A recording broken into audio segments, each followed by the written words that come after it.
Bonjour et bienvenue dans l'émission Questions de femmes, une émission qui traite de problématiques qui touchent directement à votre épanouissement sur le plan spirituel, émotionnel et social. Je suis Adri Bello, toujours là pour vous servir. Aujourd'hui, nous allons aborder une thématique particulière. Au secours, je suis épuisée.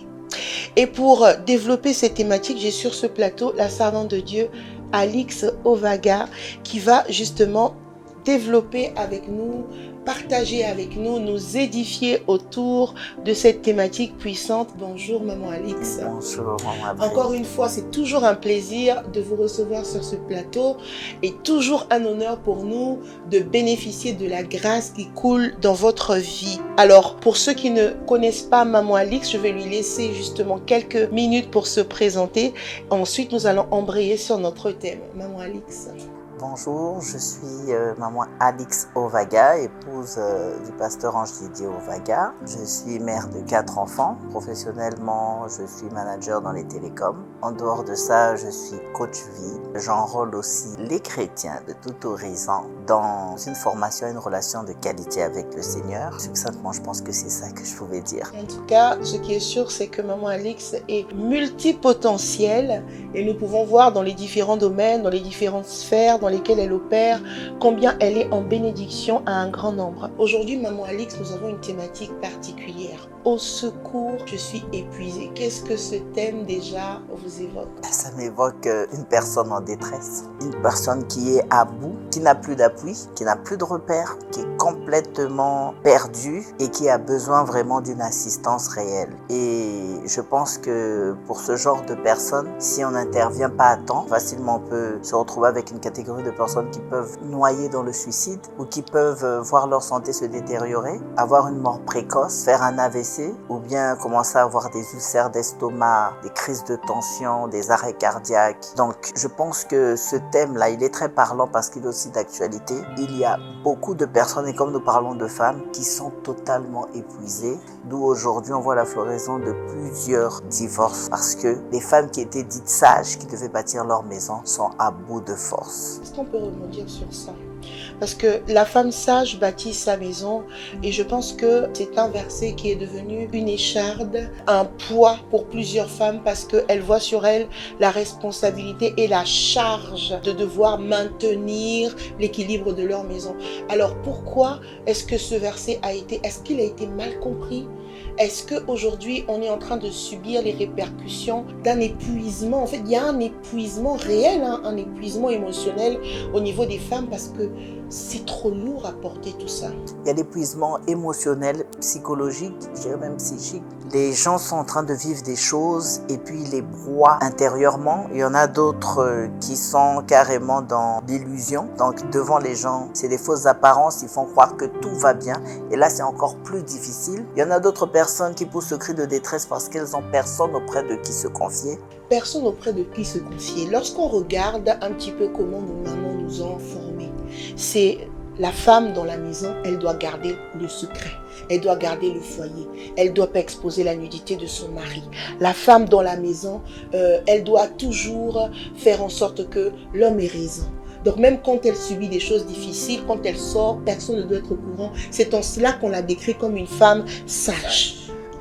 Finalement, qu'est-ce qu'on doit faire? Mais je pense qu'il y a une mauvaise interprétation aussi de ce verset de femme sage qui bâtit sa maison. Le concept de sagesse, ça nous ramène à la crainte de Dieu. Et la crainte de Dieu, c'est quelque chose qui pousse une personne à s'aligner par rapport à Dieu dans tout ce qu'elle accomplit. On ne peut pas bâtir si on ne bâtit avec le Seigneur. Sinon, rien ne sera sécurisé. Mais au-delà de ça, il y a des réalités auxquelles la personne n'est pas préparée, auxquelles elle doit faire face, auxquelles elle est confrontée. Je prends le cas d'une femme qui subit de l'abattu, qui subit des violences. Si jamais elle est appelée à être cette femme sage, elle va dire oui, il y a eu les prières, il y a eu ceci, il y a eu cela.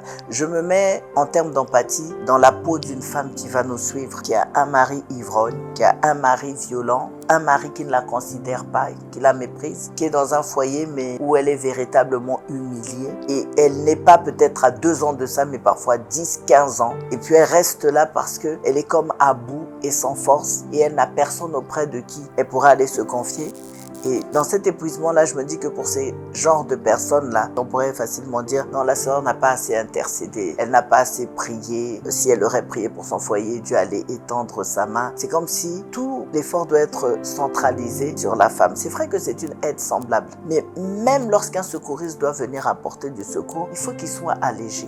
S'il y a trop de fardeau pesant sur lui, le secouriste devient lui-même une personne en détresse. Et c'est d'où le concept de ce thème trouve tout son sens. Au secours, je suis épuisé. C'est un véritable cri de détresse et beaucoup de femmes sont dans cette position. C'est pourquoi nous voyons maintenant beaucoup de divorces même dans nos églises. Mais maman Alix, il y a aussi un autre phénomène, c'est que nous sommes beaucoup dans les apparences. Oui, surtout ça. Les femmes chrétiennes, de manière générale, ne sont pas assez authentiques. Et j'ai même envie de dire que nous avons tendance à nous cacher même derrière notre religion, notre religiosité, nos pratiques religieuses pour camoufler notre réelle détresse. Et on se retrouve aujourd'hui avec des femmes qui sont à bout, fatiguées de faire semblant parce que pendant longtemps, elles ont porté un poids qui les dépasse. Parce que pendant longtemps, elles ont mis sur elles ou on a mis sur elles la responsabilité de faire un certain nombre de choses. Maintenant, moi, j'aimerais savoir comment est-ce que la femme doit percevoir le rôle d'aide. Parce qu'aujourd'hui, on a l'impression que c'est la Wonder Woman qui doit tout mettre, tout porter, tout supporter, tout endurer, tout régler, tout corriger, tout régenter. Et quand il arrive quelque chose en général, on dit que c'est la faute de la femme parce que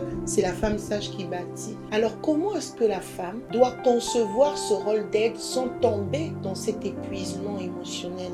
Parfaitement. Je pense qu'il serait bon de revenir à l'origine de toute chose. Lorsque Dieu créa l'homme et la femme, il les créa ensemble, il les établit, il leur demanda de cultiver et garder le jardin. C'était une affaire d'alliance, une affaire de complicité, c'était une affaire d'harmonie dans le couple. Et généralement, s'il n'y a pas cette harmonie, s'il n'y a pas cette complicité, il sera difficile de voir que la femme à un certain moment soit soumise et que l'homme puisse aimer sa femme. Lorsque cet équilibre est établi, quand une femme se sent aimée, elle se soumet. Mais quand une femme aussi se rebelle à son mari, c'est difficile aussi qu'il aime. Donc je pense qu'il y a une balance, il faut trouver le juste équilibre. Et après maintenant, il y a la motivation lorsqu'une personne s'engage à rentrer dans une vie de couple. Le facteur émotionnel. Il y a des femmes qui rentrent dans des couples avec des blessures intérieures. Elle a été violentée, elle a été violée, elle a été maltraitée, elle a été humiliée toute sa jeunesse. Et quand elle se marie, même dans la période de fiançailles, il n'y a jamais eu des aveux réels de ce qu'elle a vécu dans son passé qui impacte son présent et qui va détruire la relation future. On a d'abord ce problème-là. En dehors de ça, il y a le fait de masquer la réalité de ce qu'on vit. On veut faire semblant. Tout le monde veut bien paraître. On est dans le siècle des réseaux sociaux. Et dans les médias sociaux, on constate véritablement que tout le monde est beau, belle sur Facebook, tout le monde vit bien, tout le monde est riche. Aujourd'hui, on est dans un siècle à grande vitesse où chacun aimerait paraître comme l'image même de la réussite. On regarde trop les télé-réalités et on se dit si aujourd'hui je montre les faiblesses que je vis dans ma réalité, ça voudra dire devant les gens que j'ai échoué. Il y a cette crainte-là que les gens regardent cette personne comme quelqu'un qui a raté sa vie alors que pour elle, plusieurs autres personnes convoitent ce qu'elle a fini par devenir. C'est une sorte de leurre. On n'est pas vrai. C'est un manque de sincérité même spirituellement parlant. Parce qu'en principe, il faudrait être capable de pouvoir affronter ces démons-là pour que véritablement on s'en débarrasse et qu'on mène une vie paisible. Après maintenant, il y a le volet communication. Je pense que tout doit être établi dans la communication. Il y a des femmes qui ont peur de parler avec leur mari. Et il y en a d'autres même, elles parlent plus avec leurs amis que leur époux.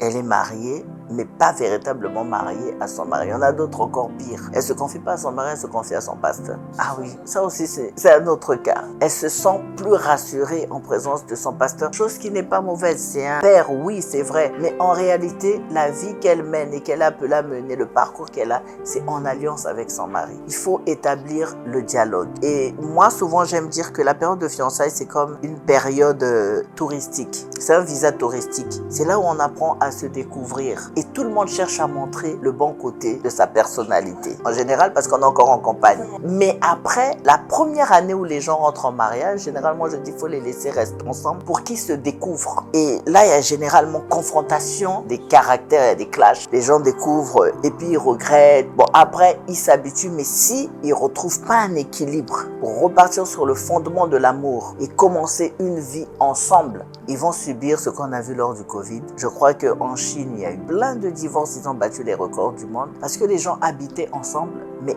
ils ne vivaient pas ensemble. Je vais essayer d'être un peu plus clair. Le matin, on se réveille, on va au boulot, on fait tout ensemble, on met de l'argent ensemble. Mais en réalité, il n'y a pas le fondement de l'amour en tant que tel dans cette relation qui permette que ces gens-là puissent marcher ensemble. La Bible est claire. Deux personnes ne peuvent pas marcher ensemble s'ils ne se sont pas convenus. Mais il y a des gens qui aujourd'hui mènent une vie de couple où le monsieur fait autre chose. Je connais même des cas de figure où ça ne dort plus dans la même chambre. Et c'est un couple, ça ne se parle plus. L'argent du marché est donné aux enfants, ça ne se considère plus. Mais ça s'appelle un couple. Et il y a plein de cris de détresse de femmes dans des foyers. Puisqu'on est en train de parler de la dimension du rôle d'aide, je pense qu'il était clairement établi depuis le commencement qu'il y a une responsabilité partagée. L'homme a sa responsabilité, la femme a sa responsabilité. Ce qu'on constate aujourd'hui, c'est qu'il y a comme emboîtement ou encore empiètement sur la responsabilité de l'autre. Surtout du côté de la femme, on se rend compte que plusieurs femmes, sous prétexte qu'elles ont en face d'elles des hommes démissionnaires ou des hommes qui ont certaines carences dans certains domaines, considèrent leur rôle d'aide comme étant un rôle de compensation où elles vont aller jusqu'à faire ce que l'homme ne peut pas faire. Et ça crée un déséquilibre. Moi, j'aimerais bien qu'on puisse circonscrire le cadre de l'aide parce qu'aujourd'hui, si elles sont épuisées, c'est parce qu'elles font au-delà peut-être de ce qu'elles devraient faire. Oui. Qu'est-ce que tu en penses? Dans la relation de couple, il faut équilibrer les choses en ce sens où je t'aime,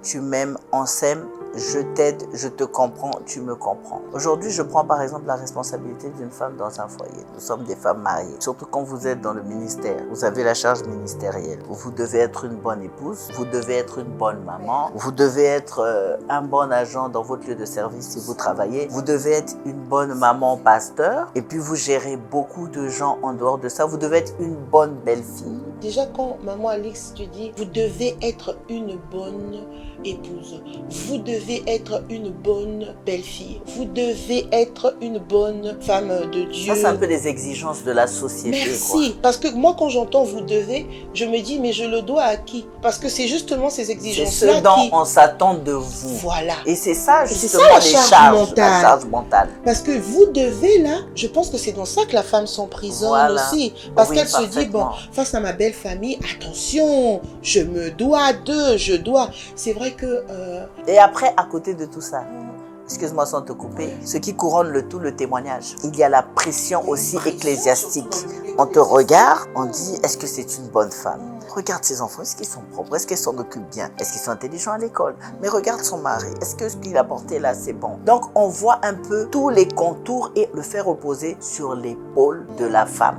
Et après, on va se camoufler dans le verset qui dit « La femme sage a bâti sa maison ». Et cette femme, quand elle vient pour se confier, pour dire que je n'arrive pas, je suis épuisée, je n'en peux plus, on dit « Ah non, toi tu n'es pas une femme sage, tu n'es pas une bonne femme. » Alors que réellement, il y a un épuisement, une charge émotionnelle. Une charge qui est réelle en fait. Et je pense que cette pression-là va depuis le bas âge, même de la manière dont on nous éduque aussi. Oui, parfaitement. Parce qu'il y a aussi les blessures émotionnelles avec lesquelles on vient, dont on ne parle pas. Bon, il y a d'autres femmes, c'est comme si elles ont été, j'aimerais dire paramétrées, sinon configurées, un peu à l'image qu'on voit souvent chez les femmes musulmanes. On t'apprend que bon, tu dois être dans le foyer c'est comme ça. Tu es comme un robot. Le matin, tu te stresses, tu dois t'occuper des enfants, tu calcules le temps de cours. Toi-même, parfois, tu as une activité professionnelle à faire. Il y a un stress. Il n'y a plus la passion dans ce qu'on fait. Ça devient comme une obligation. Il n'y a plus l'amour qu'on y met pour le faire. C'est là où l'épuisement émotionnel arrive. Psychologiquement, on ne peut pas s'en plaindre. Et quand on commence à trop s'en plaindre, ça emmène même des clashs dans le couple. Le mari qui dit « Ah, tu te plains trop. Pourquoi ?» Mais c'est ton rôle. Et quand on en vient à ça, la personne rentre dans l'épuisement. Après, vous savez, quand une personne commence à subir trop de pression, elle va se recroqueviller et à un certain moment, elle va chercher à se défendre. Personne n'accepte la mise en cage. Et quand elle va commencer à se défendre, la charge est tellement forte que la femme qui était calme, docile, qui parlait pas, va commencer à faire des retours. On va la trouver impolie, insolente. Elle a eu depuis son enfance des charges de pression, de maltraitance. Donc maintenant, elle voit en son époux le gourou peut-être de père qu'elle a eu depuis son enfance ou de tuteur qui l'a maltraité. Et à un certain moment, elle aura besoin de se libérer de tout ça. Et quand elle pourra plus supporter, et comme elle n'est pas aussi guérie intérieurement, elle va chercher à fuir. Et cette fuite-là, la conséquence, c'est les divorces que nous voyons. Il est bon que les gens prennent conscience de ça pour qu'un époux se dise « Qu'est-ce qui ne va pas auprès de ma femme ?» Il faut qu'à un certain moment, quand on avance, on apprenne à devenir les premiers psychologues de nos maisons. Ma femme était occulte. Elle souriait pas, mais pourtant d'habitude elle est souriante. Je sens qu'elle est épousée, mais qu'est-ce qui va pas? Il y a déjà toujours des signaux d'alerte. Commencer à causer avec elle, l'apprendre, l'emmener quelque part, lui changer de cadre, discuter, pour la mettre en confiance, pour qu'elle s'ouvre. Parfois elle subit des choses, parfois elle subit même des sévices au niveau professionnel, mais qu'elle veut pas ramener dans le foyer, parce qu'elle veut pas traumatiser les enfants. Elle veut pas charger son mari qui, lui, tout ce qu'il subit au boulot lui dit déjà. Et elle se dit, si je me mets moi aussi à me plaindre, peut-être lui il trouve son refuge en moi, donc je prends et ce que lui me donne et ce que moi je reçois. Ça aussi c'est un grand problème. Wonder Woman alors que soi-même on a besoin d'aide. Et je pense que ça c'est vraiment un fléau, surtout chez nous les femmes africaines. Ça vient vraiment de très loin. Dans nos racines en fait, on nous a éduqués à être des mères. Et quand on grandit, on est même maternelle avec nos maris. Alors que nos maris, ce sont pas nos enfants. Même si des fois on les appelle bébés. Et tu vas te rendre compte que même dans notre manière de faire, on les materne. Et au moment où tu te sens faible, tu vas culpabiliser même d'être faible parce que tu vas te dire, si moi je flanche, toute la maison va flancher. Ouais, mais la maison ne tient pas que sur toi. Tu es d'accord avec moi? Pas la colonne principale ni la pierre angulaire. Pourquoi on ne pourrait pas en parler? Et moi j'ai même envie de dire, pourquoi ce serait difficile de pouvoir dire, je suis fatiguée? Est-ce que les maris ne peuvent pas comprendre qu'une femme est fatiguée? On est en train de discuter. Hein. J'espère que vous partagez avec nous. Mettez en commentaire si vous êtes d'accord avec nous. Mais pourquoi une femme ne peut pas dire à son mari « je suis fatiguée » sans ressentir la culpabilité de l'avoir dit sous prétexte qu'elle passerait pour une mauvaise épouse? Maman Adri, j'aimerais dire ceci. Imaginez une femme qui est malade. Au même moment, son mari est peut-être malade, l'enfant est malade. D'après vous, imaginez le décor dans cette maison. Qu'est-ce qui va se passer? Elle va oublier qu'elle est malade. Elle va chercher à préparer. Parce qu'elle se dit dans l'équilibre psychologique de la maison, si elle fléchit, ça ne sera pas évident. Mais elle va se sacrifier pour pouvoir faire en sorte que les autres retrouvent leur équilibre et guérissent vite. Mais parfois, elle est meurtrie au-dedans d'elle-même. Elle le fait à ses dépens. Mais moi, j'ai fini par me rendre compte que c'est un faux raisonnement. Parce que je me suis retrouvée 45 jours sous plat. Je ne pouvais rien faire, ni cuisiner, ni faire quoi que ce soit. À ce moment-là, je me suis rendu compte que la vie continuait à tourner sans moi. La maison tournait. Mon mari trouvait le moyen de se restaurer. Il y avait des choses qui continuaient à fonctionner quand même. Mes enfants étaient bien. Donc, ça veut dire que c'est pas que je suis indispensable. Parfois, nous-mêmes aussi, on se met dans la peau de la Wonder Woman. On aime ça. On aime dire que je suis chez moi. On devient un peu comme des Marthes. Tu sais que rien que le nom Marthe, ça veut dire la maîtresse de maison. Celle qui, quand elle est chez elle, a le contrôle de toutes choses. Oui, Marthe, ça veut dire la maîtresse de maison. Donc tu comprends que dans l'histoire de Lazare, Marthe, elle pouvait que faire la guerre au Seigneur Jésus-Christ parce qu'elle dit, moi je suis la maîtresse de maison, je reçois, je dois créer un équilibre pour que vous puissiez être à l'aise. Et elle pouvait pas comprendre l'importance de la parole à ce ton-là. Pour elle, il fallait que Jésus dise à Marie, non, une femme, pendant qu'on parle de la parole, les hommes sont là. Tu peux pas venir rester à mes pieds, mais tu ferais mieux d'aller aider ta soeur parce que nous on est dans l'épuisement, on devrait bien manger. Elle est dans l'hospitalité. Et nous, généralement, nous sommes comme ça. Je pense que des fois, on priorise des choses qui ne sont pas prioritaires. Qui ne sont pas vraiment essentielles. Qui ne sont pas essentielles. Et on épuise notre énergie des fois à mettre une peinture sur des choses pour paraître la bonne femme, la bonne épouse, la bonne ceci. Celle qui est au contrôle de toutes choses. On s'épuise émotionnellement pour rien. La vérité, c'est que ce n'est la faute à personne. Hein. Soyons sincères, c'est notre faute à nous-mêmes. Parce qu'on porte sur notre dos des fardeaux et des charges. Qu'on décide de se mettre pour paraître bonne femme. Alors qu'au milieu de toutes ces tâches, parfois, la priorité, c'est que tu te reposes. C'est que tu te reposes. Et Dieu, parfois, il nous inflige le repos. Mais je pense que c'est important qu'on parle de ça parce que le corps, il nous lâche après. Et l'épuisement, justement, d'émotionnel passe à physique. C'est important qu'on dise aux femmes, justement, qu'on n'est pas obligé de se mettre autant de pression. On n'est pas obligé de porter sur nous toute cette charge. Je pense que le mariage n'est pas un chemin de croix. Hein? C'est pas un endroit où on doit prouver nos performances, où on doit prouver qu'on peut, qu'on est capable. stable, mais c'est juste un endroit où on doit exprimer notre essence dans le naturel. On est d'abord des êtres de chair, n'est-ce pas? Quand on est fatigué ou bien? Quand le corps est épuisé, il est épuisé. Quand tu fais une tension où tu te retrouves à 8 de tension, où tu fais un pic de 19 de tension, et malgré ça, tu t'efforces à continuer à travailler, si tu tombes, tu craques, on ne va pas le mettre sur le Seigneur ou bien le mettre sur le diable. C'est-à-dire, tu as eu des signaux d'alerte, il fallait que tu t'arrêtes. Et nous, les femmes africaines aussi, surtout les femmes pentecôtistes, on prend très peu de temps pour nous-mêmes. De deux, on se repose très peu. Les vacances, on ne les connaît pas. Et à la fin, on vire dans l'épuisement. Surtout quand on a un ministère. On ne s'arrête jamais. Et même quand on dit on va avoir des congés, on est dans des programmes. Et on se dit que si on ne sert pas le Seigneur de cette manière, c'est difficile. Et puis on ne se rend pas compte parfois, même dans ce que nous faisons, on est en train de mettre en péril notre propre mariage. Les enfants par exemple. Moi un jour mes enfants m'ont reproché, maman tu es une servante, c'est vrai, tu aimes le Seigneur, tu es dévouée, engagée, zélée. Mais entre-temps, je ne pense pas que tu te souviennes que nous aussi on a une enfance. Et à cause de ça, parfois, on est responsable de ce que nos enfants n'aiment pas notre Seigneur parce qu'ils trouvent qu'ils s'accaparent de nous dans le sens de l'œuvre et qu'on a peu de temps pour eux. Et ça, c'est vraiment quelque chose de compliqué, de difficile. Je pense qu'une femme, quand elle est épuisée, il faut qu'elle s'arrête. Et il faut qu'elle soit franche avec son époux afin que lui aussi, il la comprenne et que dans cette relation-là, il y ait un équilibre réel afin que ça devienne la passion et non pas le fardeau que de vivre ensemble.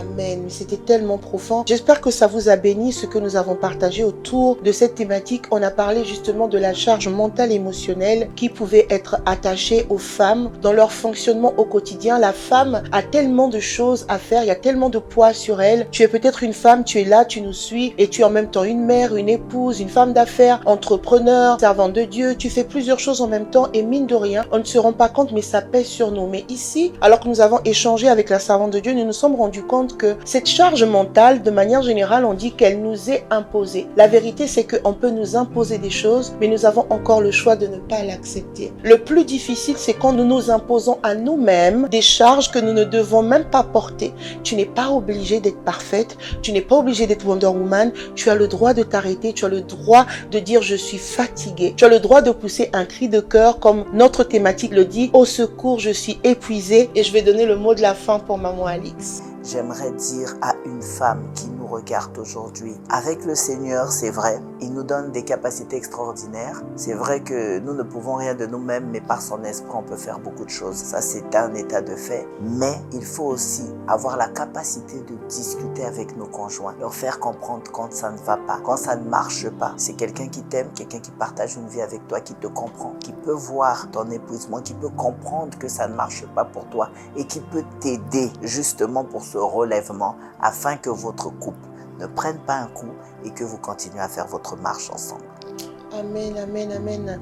Je pense que nous avons été richement bénis par le mot de la fin de la servante de Dieu. Et je pense que chacune de nous, nous devons prendre le temps de regarder en nous-mêmes et nous remettre en question. Quelle est cette perfection après laquelle nous courons? À qui nous voulons démontrer quoi? Il est important pour nous que nous puissions redéfinir tous ces paramètres et comprendre que nous n'avons pas besoin de prouver quoi que ce soit à qui que ce soit. Chrétienne, nous devons apprendre aussi à mettre chaque chose à sa place. Le temps du repos pour le temps du repos. La Bible dit qu'il y a chaque chose en son temps et à chaque jour suffit sa peine. Il est important pour nous que nous puissions respecter notre corps, le temps que Dieu nous a donné, le repos au moment où nous devons nous reposer, déléguer au maximum, regarder autour de nous qui peut nous venir en aide et surtout ne pas avoir honte de demander de l'aide. Cela demande de l'humilité, c'est vrai, mais cela demande aussi que nous soyons conscientes que nous ne sommes pas des robots et nous pouvons avoir des moments de faiblesse. Et ces moments de faiblesse dans notre corps ne veulent pas dire que nous n'avons plus le Saint-Esprit. Et c'est important pour nous que nous puissions nous rendre compte que travailler dur, courir après plusieurs choses, c'est bien. Mais lorsque notre vie est écourtée parce que nous ne respectons pas nos temps de repos, c'est pire. Alors que Dieu vous bénisse et soyons vraiment des femmes sages. Maman Ali, Amen. que Dieu te bénisse. Que Dieu te bénisse aussi. À bientôt.